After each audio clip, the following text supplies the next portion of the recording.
Fala aí pessoal, tudo bem?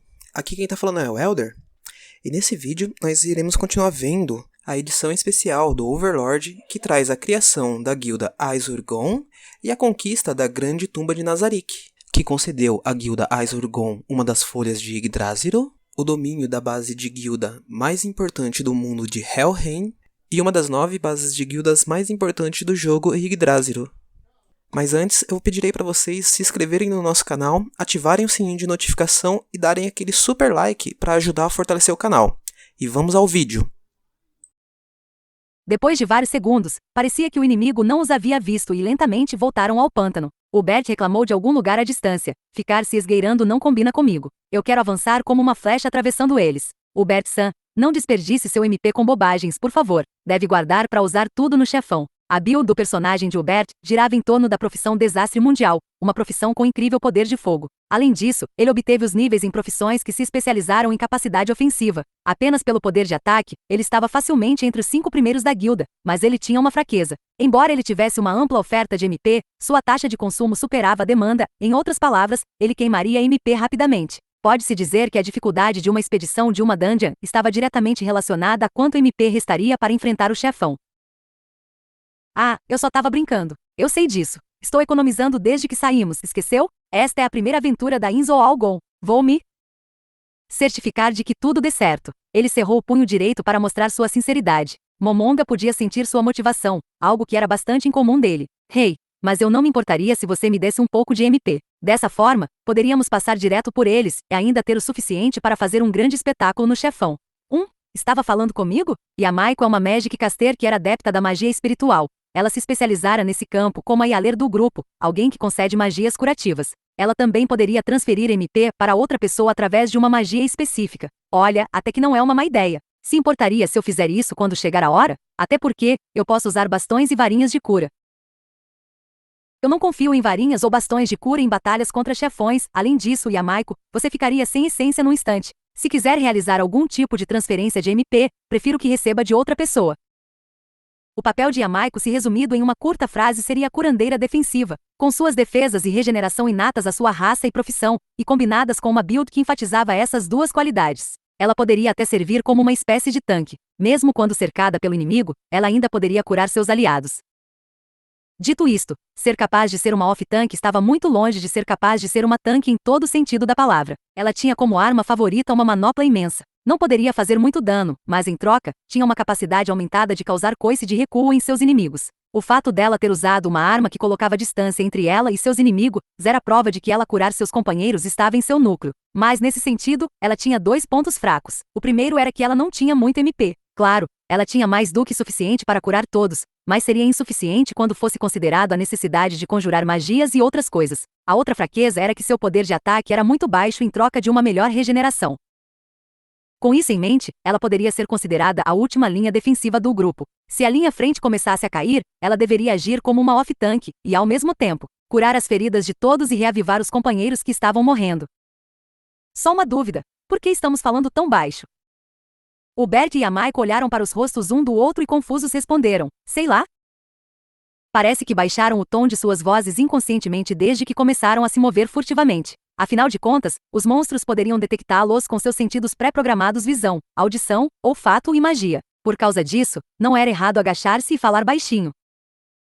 Claro, essas considerações só eram aplicáveis aos níveis baixos. Ao atingirem níveis mais altos, jogadores poderiam usar uma variedade de magias e habilidades para esconder o grupo por inteiro, assim se infiltrando juntos. Dadas as habilidades que estavam usando até agora, não havia necessidade de se esgueirar. Quando o verme apareceu momentos atrás, os outros só levantaram suas armas porque viram alguém fazer isso primeiro e pensaram: vou fazer também. Talvez seja só porque a visibilidade é melhor aqui. Ah, sim, isso aí. A sensação é a mesma de sair de casa só de cueca. Embora o significado de Hubert fosse bastante vago, Momonga conseguiu entender de certa forma. Sei que é estranho, mas acho que sei como é. Não entendi. Mantendo silêncio por razões que eles não entendiam bem, o grupo seguiu os pioneiros até o pântano. Eles encontraram muitos Tuvegs ao longo do caminho, mas cuidadosamente percorreram por fora o raio de detecção dos monstros sapos bípedes. O grupo agia diferente de antes, pois alguns monstros tinham a capacidade de ver através da ocultação mágica, e os Tuvegs eram tais monstros. Claro, mesmo eles usando magia para melhorar a mobilidade, a jornada ainda levou muito tempo, já que eles tiveram que desviar dos Tuvegs. Por fim, eles finalmente puderam ver algo diferente do outro lado do pântano. Este era o seu destino, a Dungeon. Parte da área parecia uma pequena ilha. Então é ali. Depois de sobrepor o mapa desenhado por Nishikenhai sobre o minimapa da área atual, foi fácil verificar que eles haviam chegado ao seu objetivo. Se relaxassem nesse ponto, havia a possibilidade de que monstros guardiões pudessem emboscá-los. Não era incomum que os monstros usassem o velho truque de se esconder no subsolo. Dada a natureza maliciosa dos desenvolvedores de Yggdrasil, tudo isso poderia ser uma isca. E um chefão Tuveg saltaria e dragaria todos para uma batalha em grande escala. Melhor dizendo, Momonga já tinha visto essas coisas antes em jogos, onde o resultado foi uma matança total. Foi por isso que os batedores tinham um trabalho tão importante. Primeiro, Momonga se certificou de que não havia nada que desencadearia reações dado a presença de um Dyad. Então, ele acessou as teclas de atalho em seu console, selecionou o número 8 dentre uma lista de 1 a 10. Esse 8 representava as magias de 8º nível. Um menu complexo composto de camadas de páginas em forma de anel apareceu diante dele. Havia 12 magias em cada um dos 4 anéis, totalizando 48 magias. Desta forma, ele poderia ter teclas de atalhos para até 480 magias. Normalmente, um Magic Caster de nível 100 aprenderia cerca de 300 magias ao longo do jogo. Mesmo itens de cache só poderiam aumentar esse número em mais 100. No entanto, havia alguns jogadores que olhavam para os espaços vazios extras no menu de atalho e o consideravam um desafio dos desenvolvedores a preenchê-los. A capacidade de navegar habilmente nesses menus, compreender e memorizar completamente as magias e a aplicação correta de cada uma era um dos maiores fatores para a habilidade de um Magic Caster. Assim como os guerreiros eram afetados por seus reflexos da vida real, as profissões que usavam magia dependiam muito da memorização. Momonga navegou habilmente nos menus. Embora não navegasse por suas magias tão despojadamente em combate, neste momento ele teve o luxo de aproveitar seu tempo extra. Enquanto percorria as páginas de magias de modo habitual, ele reafirmou a ordem em que as magias foram arranjadas, uma ordem que ele se obrigara a memorizar. Ele tocou no 4º anel, o mais externo. Um círculo com mais 12 magias que se tornaram maiores que os outros, ele tocou em uma delas. Remote Viewing. Não houve necessidade de tocar em qualquer outra tecla de atalho, dado que ele não estava planejando aplicar qualquer aprimoramento metamágico. Quando a magia foi lançada, um olho arcano, um sensor mágico apareceu. Havia outros membros da guilda que já haviam liberado órgãos sensoriais semelhantes, então não havia necessidade de Momonga fazer isso. Ainda assim, Momonga era o melhor detector de undeads da guilda, então, por precaução, ele habilmente manipulou o sensor arcano e o enviou para a pequena ilha. Sua mão direita segurava o manche que controlava os movimentos do sensor, enquanto na mão esquerda ele direcionava o campo de visão do sensor. Perder um grande pedaço do campo visual era assustador, para dizer o mínimo, mas não havia problema já que tinha aliados de confiança por perto. A muralha que separava a ilha do pântano estava coberta de musgo e quebrada em muitos lugares, nem sequer podia servir ao seu propósito como barreira. O interior ficava visível através das lacunas. Havia restos de algo, os restos de uma tumba. A destruição se fazia presente em cada canto, até as lápides estavam destruídas. Parecia haver algo como um mausoléu no meio, mas estava começando a desmoronar. Havia um santuário de algum tipo também, mas era pouco mais que uma ruína. Nem mesmo os monstros podiam se esconder dentro dele. De relance, não havia mais nada que fosse suspeito. Ainda assim, mesmo depois de ver essa cena, Momonga parecia ainda mais tenso do que antes. Nos jogos, as tumbas quase certamente seriam habitadas por criaturas undeads. Em Yggdrasil não foi exceção, justamente por isso que Momonga usou magia. Se houvesse algum Dyad lá, ele definitivamente os encontraria. Com este propósito enrijecendo seus movimentos, ele girou o manche, enviando o olho arcano para dar uma órbita completa da pequena ilha. No entanto, não houve detecção de undeads, nenhum sinal de monstros, nem de seres incorpóreos. O mesmo aqui. Não há sinais de objetos se movendo acima ou abaixo do solo. Sem reações de undeads também. Será que um chefão vai aparecer? Ou uma armadilha? Múltiplas armadilhas do tipo invocação são muito difíceis de lidar. Bem, já usei meu trunfo uma das 4 vezes disponíveis por dia. No mínimo, não há armadilhas mágicas aqui. Os outros membros da guilda já tinham examinado a ilha com seus próprios meios, e os relatórios foram lentamente filtrados. Eles pararam por um momento, se entreolharam, e então começaram a marchar em direção à pequena ilha. A equipe de retaguarda permaneceu em alerta, mantendo uma distância apropriada da equipe de investigação para o caso de algo acontecer. Então é daquelas dungeons onde a luta real só começa depois que entramos naquela construção velha caindo aos pedaços? Não, deve ser assim que passarmos pelo mausoléu e entrarmos no subsolo, não acha? Afinal, ainda estamos bem perto do pântano. Bem, pode ser qualquer coisa. Enfim, mantenham os sensores longe da área para não atrair atenção. Depois que a gente pisar na ilha, vamos usar uma abordagem diferente. Então, Momonga-san, por favor, faça as honras. Vejamos. No momento em que pôs os pés no chão do pântano, o texto apareceu em seu campo de visão, exatamente igual quando entrou no pântano. Anteriormente, No entanto, desta vez, ao lado das palavras Grande Tumba de Nazarick, havia um ícone que indicava que a dungeon era inexplorada. Nazarick, de qual mitologia isso veio? Não sei, nunca ouvi falar disso antes. A pronta resposta veio de Tábulas Maradina, que estava na retaguarda. Eles estavam constantemente organizando o grupo, enquanto avançavam e estabelecendo uma formação contra um possível ataque inimigo. Também não é em latim nem em grego. Bem, nem todos os nomes em Yggdrasil são de mitologias. Deve ser uma das exceções. Além disso, não há informações especiais sobre o lugar também. Só então, Nubo se adiantou em relação aos outros e lançou uma magia. Ele provavelmente seria capaz de digitalizar a área sem problemas.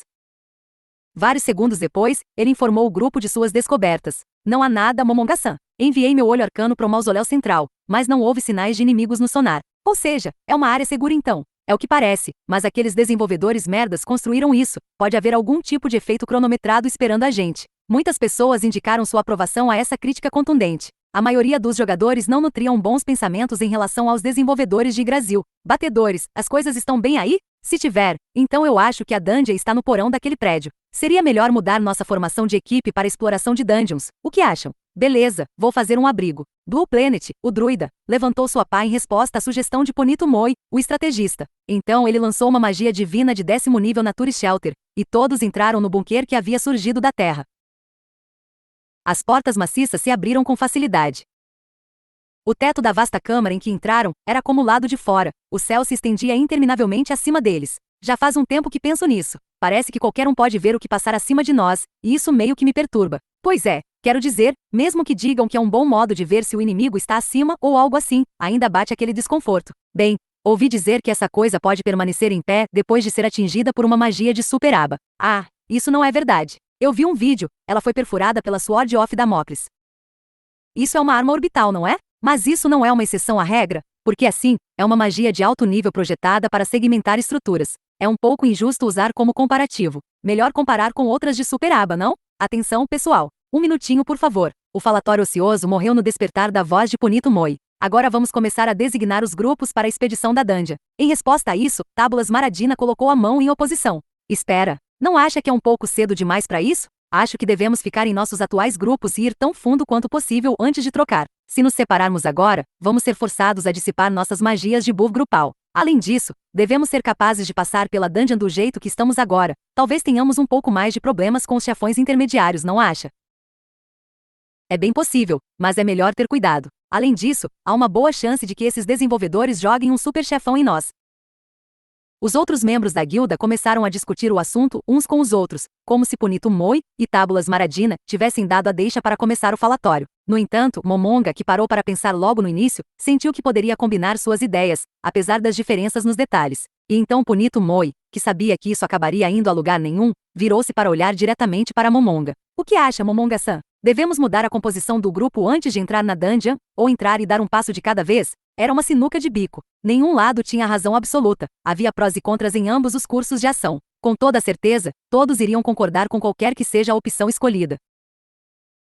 No entanto, ele estava bastante desconfortável, mesmo quando pensava em escolher o curso de ação correto. A própria ideia de escolher erroneamente fez seu estômago começar a doer, e o fardo em seus ombros pareceu ainda mais pesado. Este era o fardo que um chefe de guilda tinha que suportar, e pessoalmente, Momonga preferia recusar-se a decidir por eles. Mas claro, isso não seria possível agora. Momonga debulhou o assunto várias vezes em sua mente. Nesse caso, Toutimi, o líder do clã, teria achado um equilíbrio nos dois planos. Então Momonga, o líder da guilda, deveria tentar imitá-lo? O peito de Momonga doía. A última vez que isso aconteceu, houve uma discussão que resultou na saída de uma pessoa. Embora Momonga respeitasse profundamente a liderança de Toutimi, essa memória o perseguia onde quer que fosse. Talvez não apenas ele, pelo o que sabia, esse incidente pesou muito em Toutimi também. Essa pode ter sido a fagulha que o levou a abdicar sua posição como líder, assim como apontar um sucessor com uma personalidade diferente de sua própria. Se esse fosse o caso, então Momonga não deveria fazer como Toutimi teria feito. Então nós vamos decidir por maioria de votos.